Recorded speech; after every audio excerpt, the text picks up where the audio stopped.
Food Bank Siswa program will be expanded to IPTS from next year.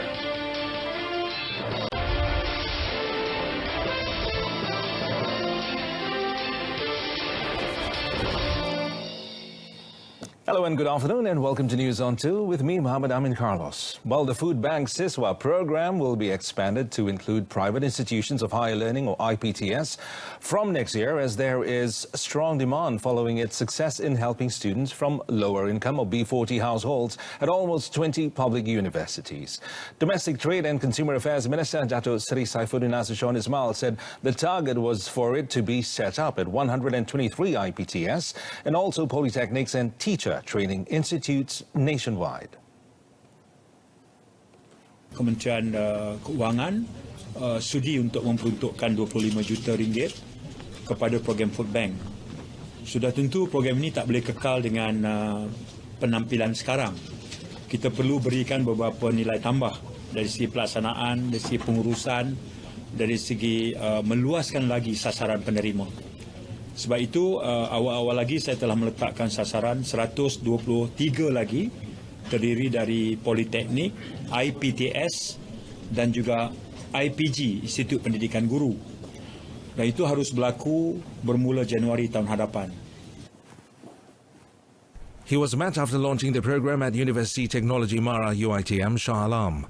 Commenting on the allocation, Dato' Seri Saifuddin Nasution said his ministry would improve the logistics requirements of the program as well as develop a service system so that food aid distribution could be recorded and monitored in line with the increasing number of IPTSs in the future. He said UiTM was the 19th university to launch the program and some 1,000 students would benefit from it, bringing the total number of public university students in the country receiving such assistance to 7,500. The free mini bus service, which made a comeback in the capital last month, was well received by the public. And Transport Minister Anthony Loke Siew Fook said, according to statistics, as of now, an average of 1,800 passengers were recorded daily along the Bukit Indah to Ampang Point route. According to him, the advantage of a smaller bus is that it is easier to get into the residential areas, and this makes it easier for the bus driver to make the duration of the trip shorter and to operate at a frequency of 15 minutes during peak hours. Memberikan satu pertunjuk kepada kita bahawa memang pengenalan bas yang lebih kecil ini sebenarnya mendapat sambutan daripada penumpang kita, daripada pengguna-pengguna kita. Kerana dia lebih mudah dan lebih cepat. Kita di pihak prasarana dan Rapid KL, kita akan mengadakan kerjasama strategik bersama-sama dengan beberapa syarikat operator supaya kita nak lihat bagaimana untuk memperluaskan perkhidmatan minibus ini ataupun bas yang lebih kecil ini ke tempat-tempat terutamanya kawasan-kawasan perumahan. On 28th August, Rapid KL ran a trial minibus service from Bukit Indah Hub to Ampang Point via Jalan Rasmi from 1st September to 29th November after nearly 21 years of stopping the minibus service. He told reporters after trying out the minibus service at the Taman Bahagia LRT station. Health Ministry Training Institute ILKKM graduates who have not received offers from the government within 12 months upon graduating can apply for jobs in the private sectors. Deputy Health Minister Dr. Lee Boon Chye said, however, based on existing rules, those graduates would still need to return to the public service if they were offered a job by the ministry. On the appointment of ILKKM on a contract basis, Dr. Lee said all those who graduated in 2017 had been offered jobs. For the 2018 and 2019 graduates, he said the ministry would try to absorb them on a contract basis next year. Kita cubalah untuk tahun depan. Sebab kita masih belum ada jajaran berapa jawatan yang akan dilantik secara kontrak. Sebab bajet baru saja umum. Ada penambahan untuk peruntukan lantikan kontrak. Tapi lantikan kontrak ini diperuntukkan untuk bukan setakat untuk pembantu perubatan. He said this after officiating the closing of the 2019 ILKKM convocation ceremony at ILKKM Sultan Azlan Shah, Ipoh. Well, Sabah Chief Minister Dato Sri Muhammad Shafie Apdal has called for a heavier penalty to be imposed on any individual or party found guilty of killing elephants in the state. Well, he said the heavy penalty would be a reminder to anyone not to take unnecessary actions against elephants which enter their land and destroy their crops. It's not a license for people to kill the moment they encroach into, but they should work closely with the authorities, wildlife department, on how to ensure that we can overcome this problem. Dato Sri Muhammad Shafie was met after attending the Industry Coordination Joint Committee between the Ministry of International Trade and Industry and the Sabah State Government in Kota Kinabalu. The body of a male pygmy elephant believed to be dead for 5 days was found in the Labuk IOI plantation on Saturday morning with gunshot wounds and without its tusks. This is the second case after the body of a pygmy elephant was found in Sungai Udin Dumpas, Kalabakan, Tawau on September with gunshot wounds. Another flood relief center, known as PPS, has been opened in central Perak, bringing the number of such centers open in the state to 3 compared to 2 yesterday. Well, according to the Social Welfare Department portal, as at 12:50 a.m., 5 people from 4 families were relocated to temporary relief centers at Parit 13 Community Hall, or Titi Gantung, which was open at 7 p.m. following heavy rain. Now, the portal also said the 2 relief centers which are still in operation are Sekolah Kebangsaan Changkat Jong, Teluk Intan, and Sekolah Kebangsaan Changkat Lobak in Bagan Serai. The 2 centers are housing 265 flood victims from 71 families. And following that, the overall number of flood victims in Perak now being housed at 3 PPSs is 270 compared to 262 yesterday.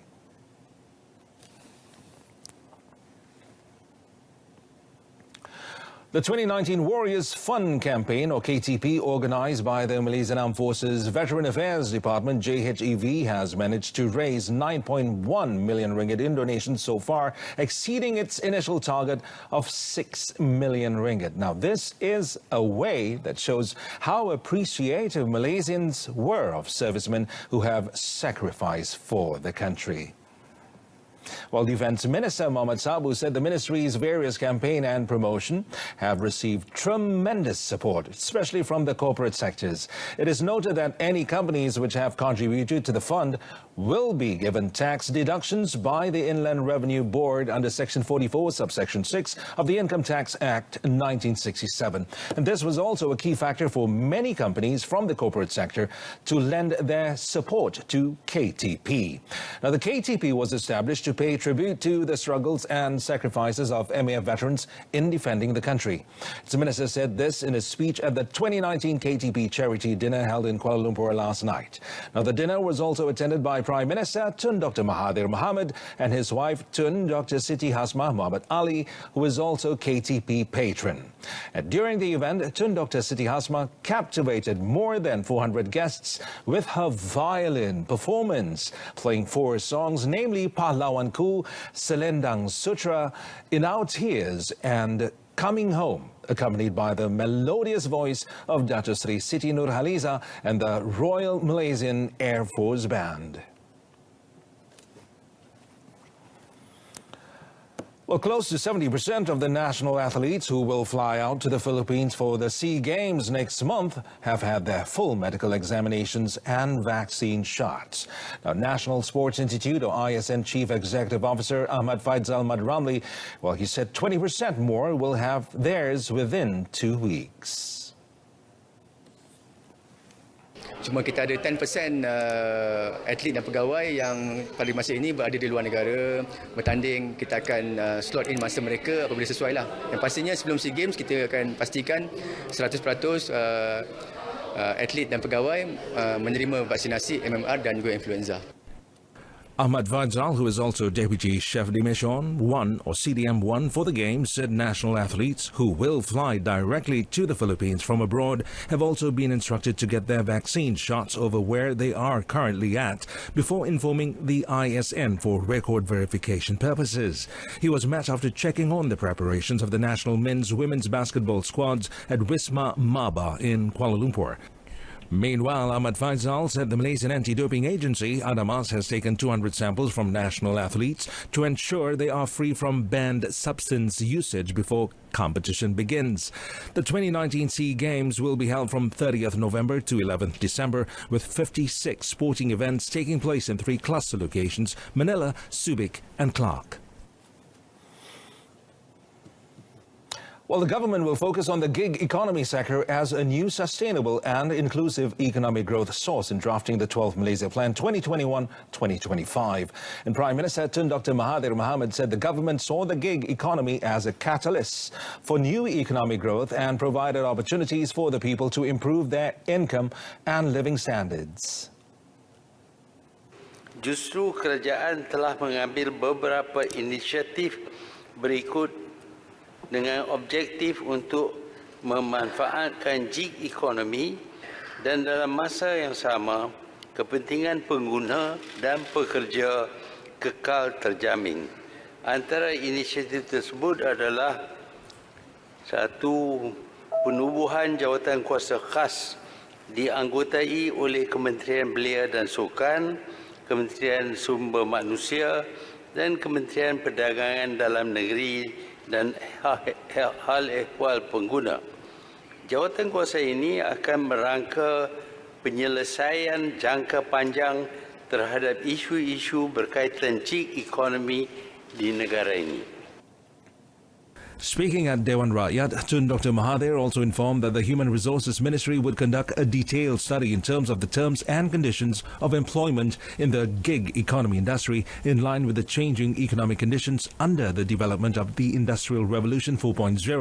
The gig economy, emerging from the evolution of the technological era, saw the emergence of start-up companies based on joint economies such as e-hailing that opened up opportunities for people to earn extra income.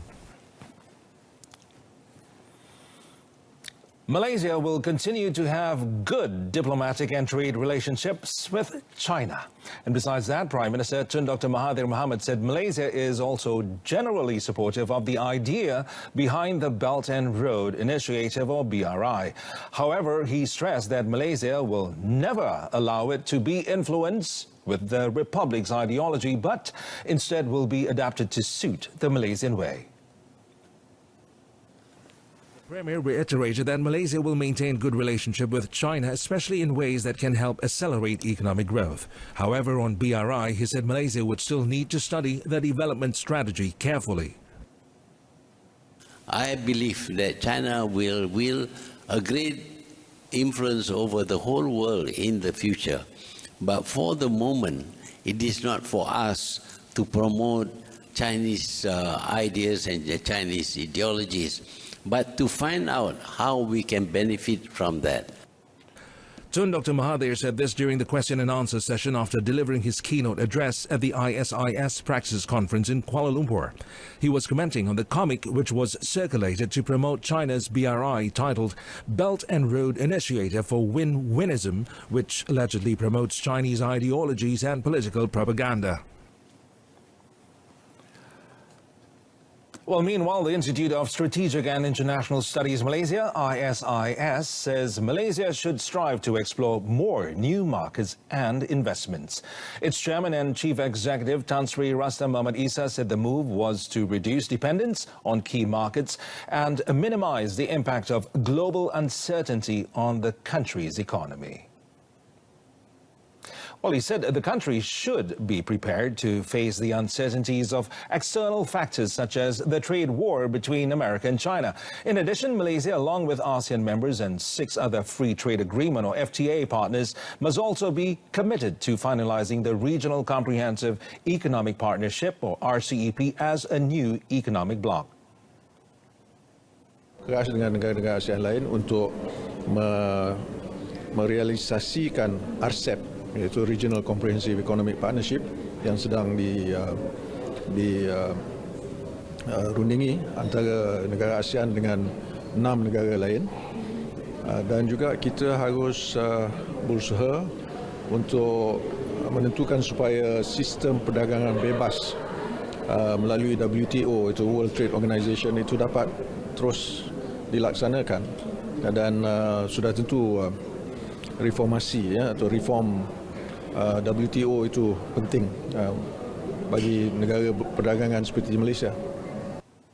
He said this on the sidelines of ISIS Praxis 2019 conference in the federal capital. The two-day summit organized by ISIS Malaysia has been the platform for discussion of Malaysia's achievements since Vision 2020 was announced in 1991, as well as preparing for the challenge of global uncertainty in the future. The Ministry of Rural Development, or KPLB, is considering setting up an online buying and selling platform for the upcoming Carnival Usahawan Desa, or KUD, at KPLB, a carnival for rural entrepreneurs. Its Minister, Dato' Sri Rina Muhammad Harun, said the move was in line with the current consumer shopping trends, thus increasing the marketability and accessibility of products from rural entrepreneurs. In line with this, the ministry will be enhancing broadband speed at its existing 191 rural community centres to facilitate rural entrepreneurs. Saya nak maklumkan bahawa kita ada 191 pusat komuniti desa PKD yang ada di seluruh negara yang akan dinaik tarafkan jaringan internetnya, kelajuan internet di PKD tersebut sehingga 30 Mbps yang akan insyaAllah dilaksanakan oleh Celcom, Telekom dan juga Maxis pada awal tahun 2020. She said this on the final day of the four-day carnival in Putrajaya. The carnival saw the participation of about 1,500 rural entrepreneurs from around the nation. Throughout the 4 days, almost 2 million visitors have visited the carnival, generating income of 39.8 million ringgit. And that concludes this afternoon's edition of News On 2. Now, top story, 1 Malaysian killed, 10 hurt in bus mishap in Turkey. We'll be back at 7 this evening with more updates. Till then, I'm Mohammed Amin Carlos, and thanks for watching.